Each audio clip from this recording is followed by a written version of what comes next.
update ng bayan, maasahan anumang panahon.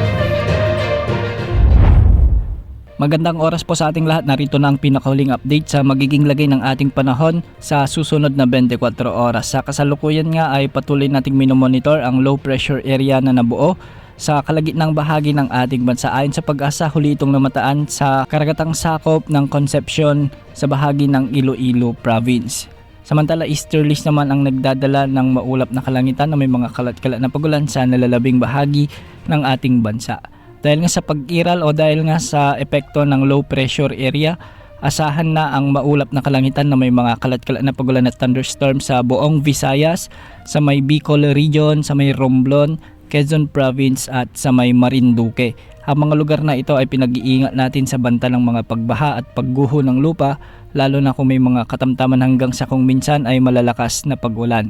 Dahil naman sa mga localized thunderstorms, makikita natin sa ating satellite animations na maraming lugar ngayon ang nakakaranas ng mga kalat-kalat na pagulan sa may Ilocos Region at Cordillera Administrative Region. Ang mga lugar ding ito ay posibleng makaranas ng mga severe thunderstorms, kaya posible pa rin ang banta ng mga pagbaha at pagguho ng lupa. Samantala sa Metro Manila at nalalabing bahagi ng ating bansa ay magiging bagyang maulap hanggang sa maulap naman ang mga kalangitan na may mga kalat-kalat na pagulan at thunderstorms.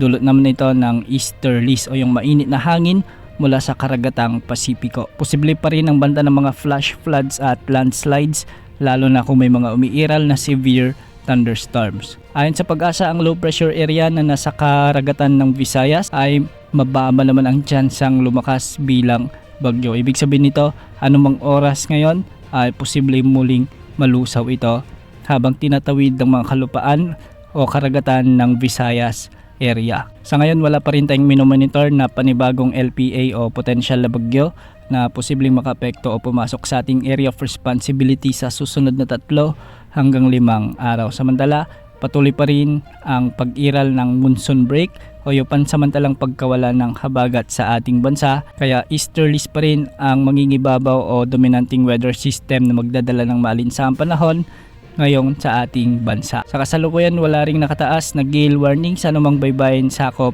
ng ating bansa at ang mga pag-alon sa buong karagatan ng bansa ay posibleng umabot hanggang 1.8 meters. Yan ang update sa lagay ng panahon. Ito pong weather update ng bayan, maasahan anumang panahon.